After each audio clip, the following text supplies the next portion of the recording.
요즘 세대들은 인간 관계에 대해 얼만큼 비중을 두고 있을까요? MZ 세대의 생각을 알고 싶어 책들을 검색해 보았는데요. 김다슬 작가의 책에 눈에 들어왔습니다.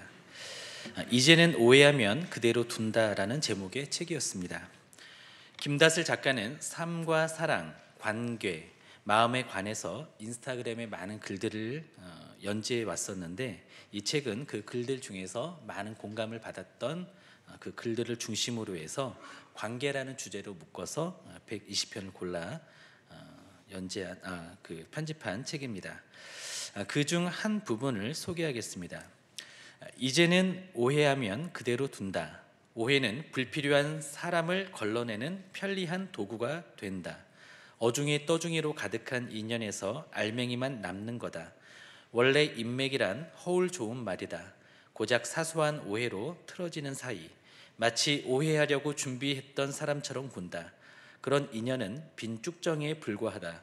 그러니 마음 다칠 일도 아니다. 걸러내고 남은 내 사람과 무르익으면 될 일이다. 이 글은 많은 사람들이 공감을 했던 글입니다. 저도 한편으로는 공감이 되기도 하고 이해도 가지만 마음이 쌓여지는 부분도 있었습니다.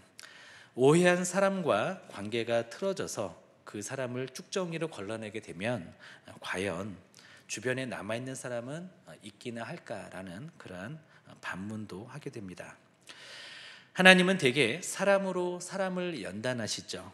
잠언에 보면 철이 철을 날카롭게 하는 것처럼 사람이 그의 친구의 얼굴을 빛나게 한다라고 말씀합니다. 우리는 그 과정에서 오해라는 관계의 어려움도 겪게 됩니다. 물론 이것이 끝까지 해결되지 않는 경우도 있지만 그리스도인들은 이것을 풀기 위해 최소한의 노력은 해야 합니다. 그리고 성령의 도우심에 맡겨야 합니다. 오늘 본문을 통해 성령의 역사와 인간의 역사, 그리고 오해를 받을 때 성도의 최선이 무엇인지를 함께 살펴보기를 원합니다. 첫째로 성령의 역사가 있었습니다. 사도 바울이 다메섹 도상에서 예수님을 만나기 전에 그는 교회를 잔인하게 핍박하던 박해자였습니다. 바울은 다소 출신의 바리새인으로 가말리엘의 제자였습니다.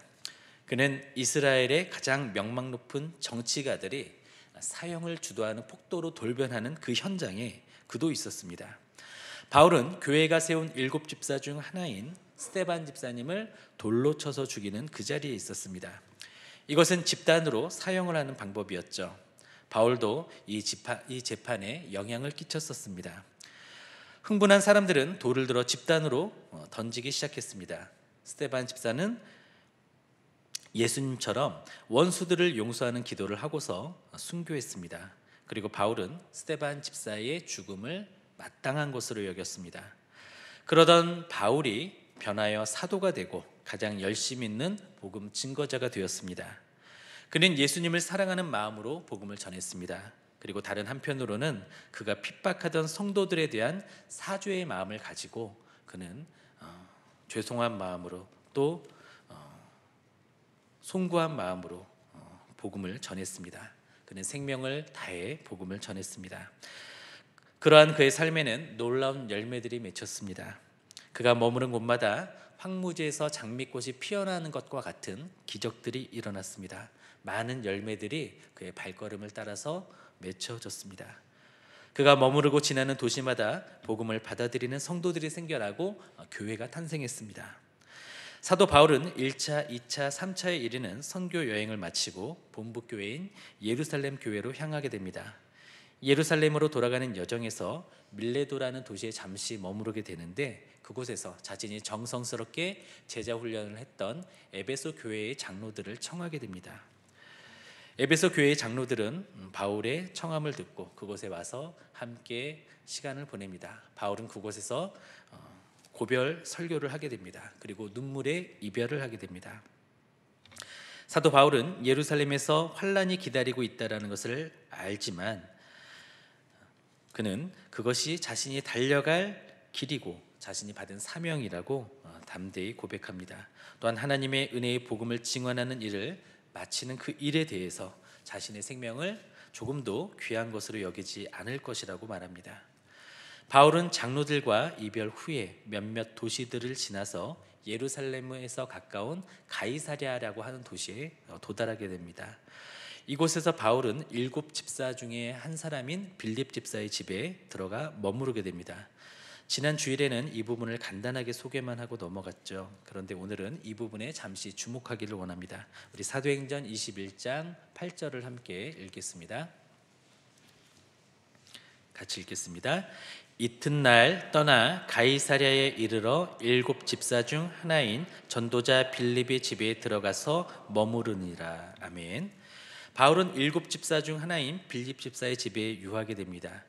빌립 집사는 누구와 함께 동역하던 사람이었을까요? 우리 사도행전 6장 3절에서 6절까지 함께 보겠습니다. 사도행전 6장 3절에서 6절까지 우리 기억을 거슬러 올라가서 말씀을 함께 살펴보겠습니다. 6장 3절입니다. 읽습니다. 형제들아, 너희 가운데서 성령과 지혜가 충만하여 칭찬받는 사람 7을 택하라. 우리가 이 일을 그들에게 맡기고 우리는 오로지 기도하는 일과 말씀 사역에 힘쓰리라 하니, 온 무리가 이 말을 기뻐하여 믿음과 성령에 충만한 사람 스데반과 또 빌립과 브로고로와 니가노르와 디몬과 바메나와 유대교에 입교했던 안디옥 사람 니골라를 택하여 사도들 앞에 세우니 사도들이 기도하고 그들에게 안수하니라. 5절에 보니까 스데반 집사의 이름에 바로 옆에 나란히 빌립 집사의 이름이 들어가 있었습니다.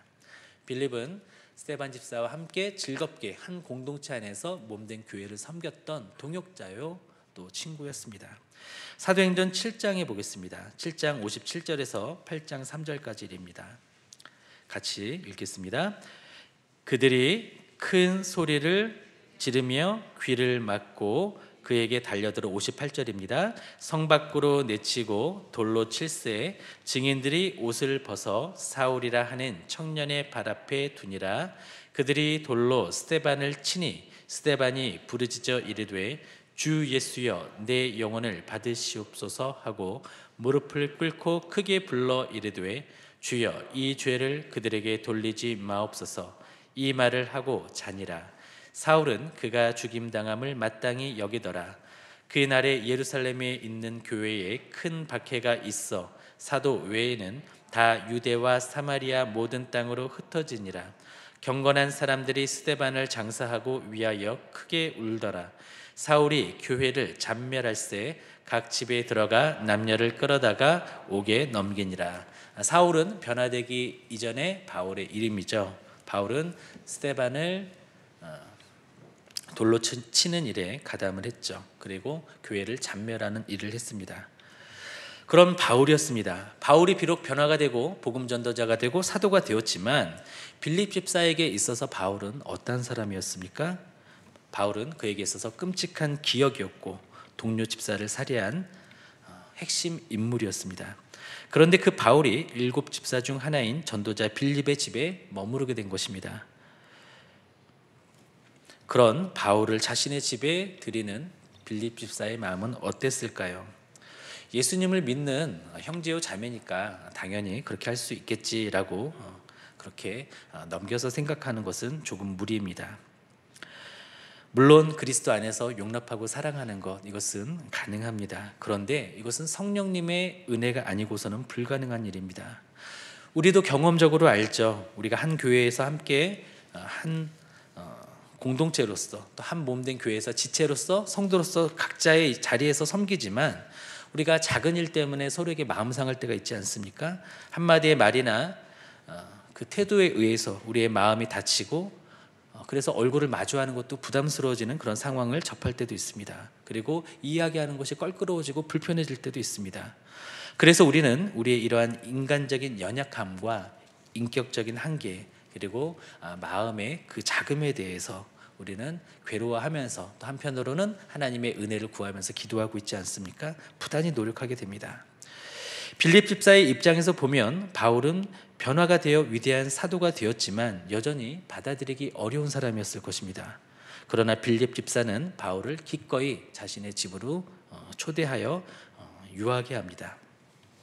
한편 바울에게 있어서도 빌립 집사는 어려운 사람이었습니다. 빌립 집사를 보면 무엇이 떠올랐을까요? 자신의 지난날의 과오가 떠올랐을 것입니다. 하지만 그는 빌립 집사의 집에 머무르게 됩니다. 이것은 사람의 의지와 결단만으로 되는 것은 아닙니다. 이건 역시 성령 하나님의 역사였습니다. 한편 예루살렘의 교회 지도자들에게 바울은 어떤 사람으로 인식되었을까요? 바울은 복음 전도자로 인식되어 있었습니다. 그러나 바울은 늘 자신이 예수 그리스도께 보냄을 받은 사도라는 정체성을 가지고 있었습니다. 그리고 자신의 그 사도권에 대해서 자신의 서신서를 통해서 늘 밝힙니다. 왜냐하면 자신이 전한 복음이 인간의 사견이나 또 인간의 말이 아니라 바로 하나님의 복음이라는 것을 강조하기 위해서 자신의 사도권을 열심히 그는 주장했습니다. 그러나 유대인 그리스도인들은 끊임없이 바울의 그 사도성에 대해서, 사도권에 대해서 의문을 가졌습니다.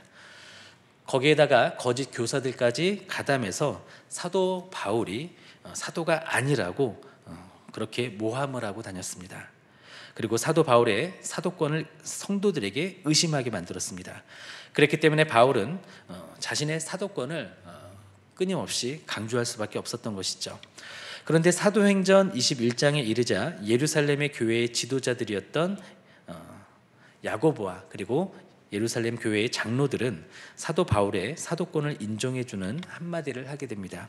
우리 사도행전 21장 18절에서 20절까지 함께 읽겠습니다. 21장 18절부터입니다. 읽겠습니다. 그 이튿날 바울이 우리와 함께 야고보에게로 들어가니 장로들도 다 있더라. 바울이 문안하고 하나님이 자기의 사역으로 말미암아 이방 가운데서 하신 일을 낱낱이 말하니 그들이 듣고 하나님께 영광을 돌리고 바울더러 이르되 형제여 그대도 보는 바에 유대인 중에 믿는 자 수만 명이 있으니 다 율법의 열성을 가진 자라. 내가 이방에 있는 모든 유대인을 가르치되 모세를 배반하고 아들들에게 할례를 행하지 말고 또 관습을 지키지 말라 한다 함을 그들이 들었도다. 아멘. 바울을 향해서 형제여라고 부르고 있습니다. 물론 일반적으로 성도들을 향해서 그리스도 안에서 형제라는 호칭을 사용하기도 합니다. 그런데 바울 한 사람을 향해서 형제여라고 이렇게 부르고 있습니다. 이것은 바울을 사도로 인정하는 다른 표현인 것입니다.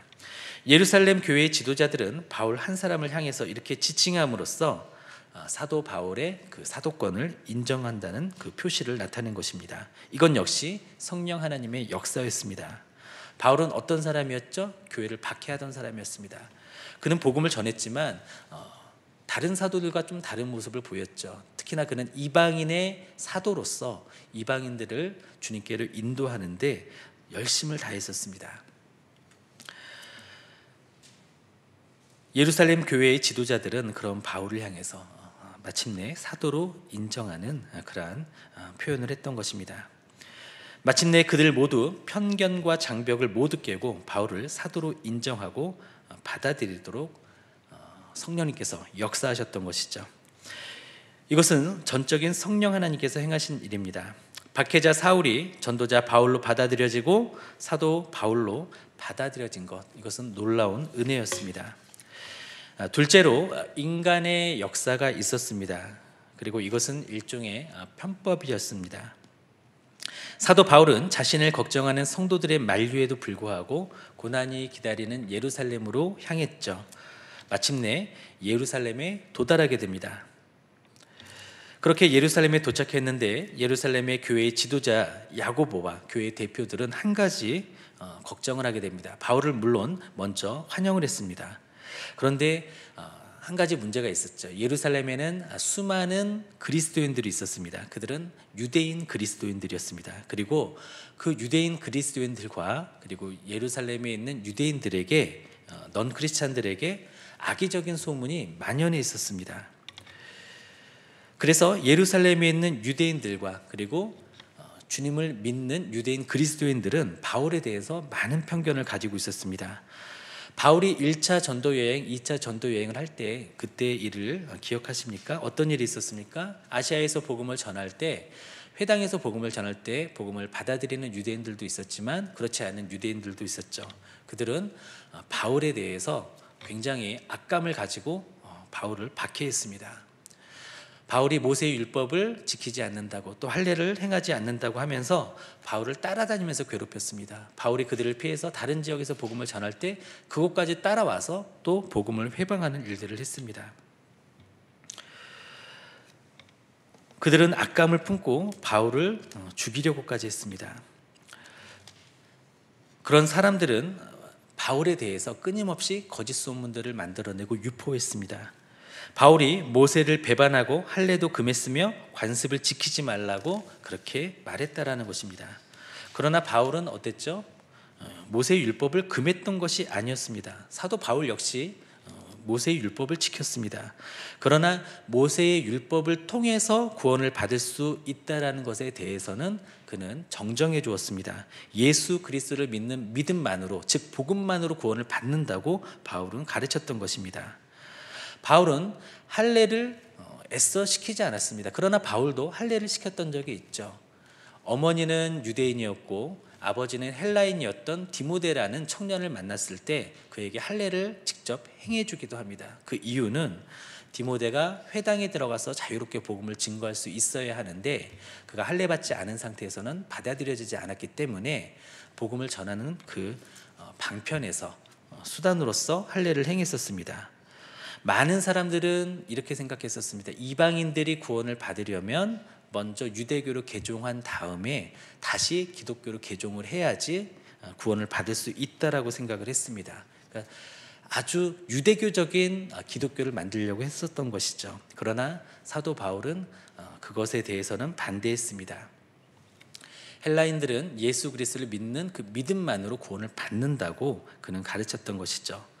그래서 많은 유대인들은 자신들의 선민 사상에 사실상 쩌들어 있어서 그것을 내려놓는 것이 너무 어려워서 그것을 고집하느라 이러한 일이 생겼던 것입니다. 그들은 이방인들도 할례를 받아야 하고 그리고 모세의 율법을 지켜야지 구원을 받는다고 끊임없이 주장해 왔었던 것입니다. 사도 바울은 복음의 진리에 대해서 확고했었기 때문에 이러한 의견에 대해서는 바울은 강하게 반대하고 확실하게 복음에 대해서 강조를 했었죠. 그럼 사도 바울의 태도를 못마땅하게 보는 사람들은 바울에 대해서 악의적인 소문을 만들어서 퍼뜨렸던 것입니다. 그러한 소문은 예루살렘에까지 파다하게 퍼져 있었습니다. 교회는 사도 바울을 반갑게 맞아들였지만 고민도 커졌습니다. 예루살렘 사람들 그리고 예루살렘에 있는 유대인 그리스도인들이 수만 명의 그리스도인들이 바울에 대해서 거부감을 가지고 있었기 때문이었죠. 그 때문에 예루살렘의 교회 지도자들은 바울에게 이것을 상쇄할 수 있는 한 가지 묘안을 떠올리게 됩니다. 그들은 바울에 대한 유대인들의 부정적인 마음을 누그러뜨리기 위해서 한 가지 편법을 제시합니다. 우리 사도행전 21장 23절 24절을 함께 읽겠습니다. 우리가 말하는 이대로 하라. 서원한 네 사람이 우리에게 있으니 그들을 데리고 함께 결례를 행하고 그들을 위하여 비용을 내어 머리를 깎게 하라. 그러면 모든 사람이 그대에 대하여 들은 것이 사실이 아니고 그대도 율법을 지켜 행하는 줄로 알 것이라. 예루살렘 교회에는 당시에 나시린으로 서원했던 네 사람이 있었습니다. 바울이 이들의 서원 종교를 지원해서 구약의 율법을 존중하는 모습을 모든 사람들에게 보여주라고 그렇게 방법을 제시했던 것이죠. 나시린 서원은 하나님의 특정한 쓰임에 자신을 헌신하기 위해서 했던 서원이었습니다. 이 일에 헌신한 사람은 세 가지 규정을 받아들였습니다. 포도나무의 소산을 먹지 않았는데요. 포도주, 독주, 또 포도로 만든 식초, 그리고 건포도, 그리고 포도주스, 포도즙, 일체 이것을 먹지 않았습니다. 그리고 시체의 접촉을 피했습니다. 그리고 머리를 깎지 않았습니다. 나시린은 정해진 기한이 차면 성전에서 특별한 제사를 드렸습니다. 이때 번제물과 속죄제물과 화목제물을 드렸는데 거기에 소요되는 제물이 종류가 많았습니다. 1년 된 수양 한 마리, 1년 된 흠없는 어린 암양 한 마리, 흠없는 수양 한 마리, 그리고 무교병 한 광주리와 고운 가루에 기름을 섞은 과자들, 그리고 기름 바른 무교전병, 그 외에도 다른 것들이 있었습니다. 이 의식 도중에 나시린이 머리를 깎아서 그 머리털을 제사장에게 주면 제사장은 그것을 제단에서 불태웠습니다. 이처럼 나시린이 서원을 종결할 때에는 큰 비용이 들어갔습니다. 제물로 드려진 동물의 고기만으로도 잔치에서 100명 정도를 먹일 수 있었다고 합니다. 유대인들은 나시린에 대해서 아주 호감을 가지고 있었습니다. 존경하기까지 했습니다. 그래서 나시린에게 베푸는 이러한 지원은 사회적으로 큰 영광으로 통했습니다.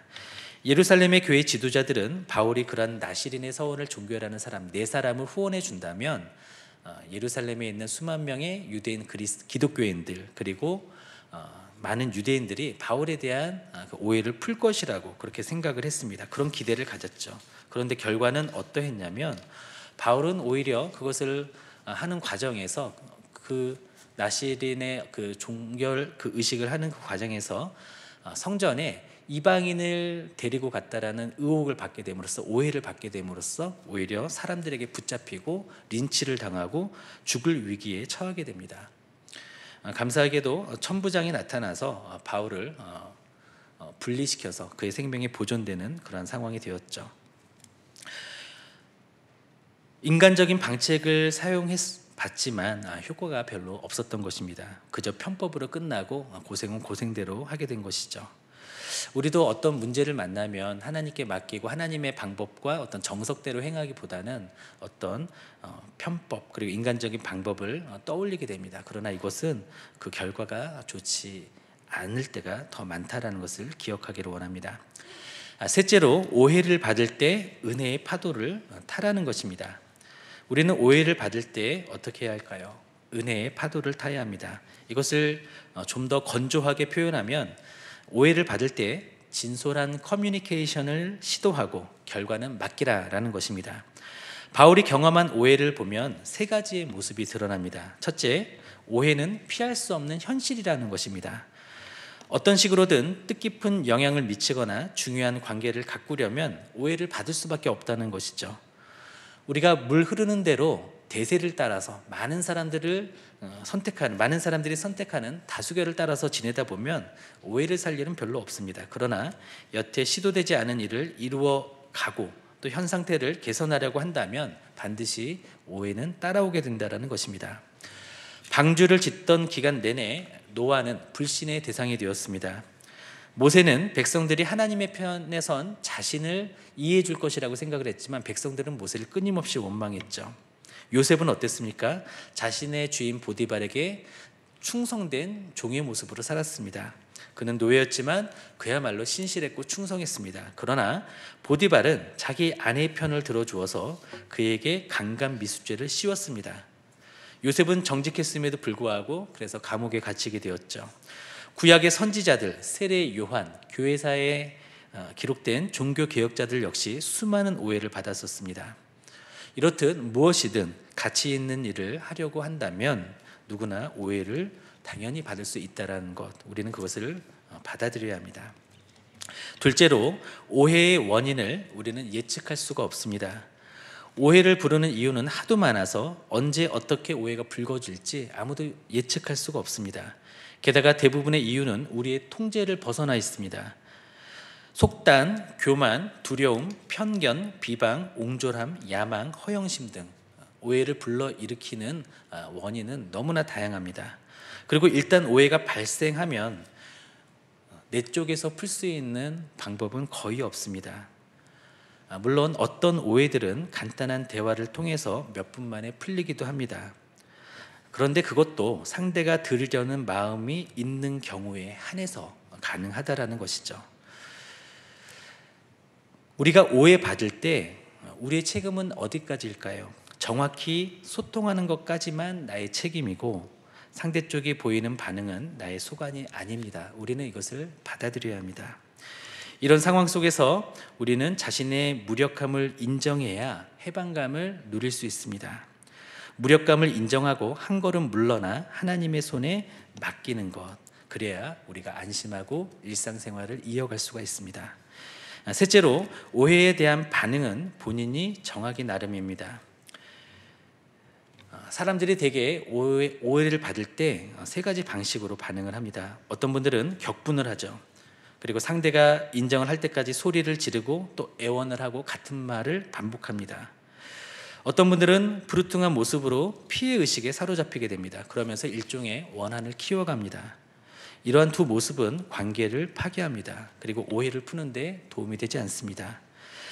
오해에 대한 최선의 반응은 상대에게 이 문제를 가지고 대화하고자 요청하는 것입니다. 그리고 다시 일상에 집중하는 것입니다.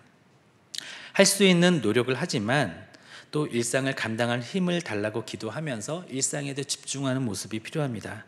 때로는 난관을 어떻게 해결할지는 하나님께 맡기고 더는 그것을 풀려고 에너지를 소비하는 것이 아니라 하나님의 때에 맡기고 다시 내가 해야 할 일에 집중하는 것이 필요하다는 것입니다. 온통 그것을 풀기 위해서 거기에만 집중하다가는 아무 일도 할 수 없는 그런 사태가 벌어지기도 합니다.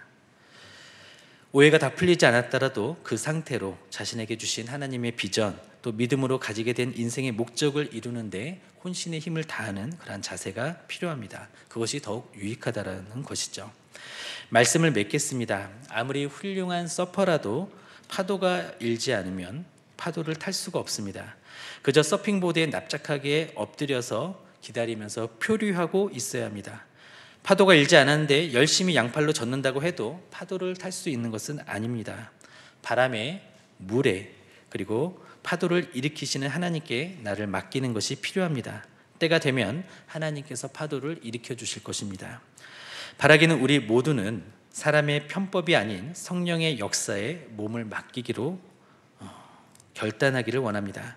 또한 오해라는 어려움 속에서도 은혜의 파도를 타며 주님의 역사하심에 나의 삶을 의탁하는 우리 모두가 되기를 예수님의 이름으로 축원합니다. 기도하시겠습니다. 은혜로우신 하나님 아버지, 성령님께서 역사하실 줄을 믿습니다. 하나님, 그때를 기다리며 기도하고 맡길 수 있도록 도와주시옵소서. 또한 우리가 적극적으로 노력하고 또한 우리가 할 수 있는 바를 다 한 후에는 하나님, 우리가 내려놓고 기다리며 하나님의 일에 더욱 집중하며 또 우리의 일상에 더욱더 하나님의 뜻이 이루어지기를 바라며 기도하며 믿음으로 살아갈 수 있도록 도와주시기를 소원합니다. 또한 우리가 마음이 앞서고 생각이 앞서서 인간적인 방법이나 편법을 동원하지 않도록 도와주시고 우리가 하나님의 템포에 맞춰서 우리의 발걸음을 움직일 수 있도록 도와주시기를 소원합니다. 또한 우리가 은혜의 파도에 우리의 삶을, 우리의 몸을 맡겨서 하나님과 함께 동행하는 삶을 살 수 있도록 도와주시고 하나님의 파도에 올라타 하나님과 같이 참으로 역동적인 믿음의 삶을 살아갈 수 있도록, 은혜 충만한 믿음의 삶을 살아갈 수 있도록 역사하여 주시고 은혜 베풀어 주시기를 소원합니다. 감사드리며 예수님의 이름으로 기도드립니다. 아멘. 함께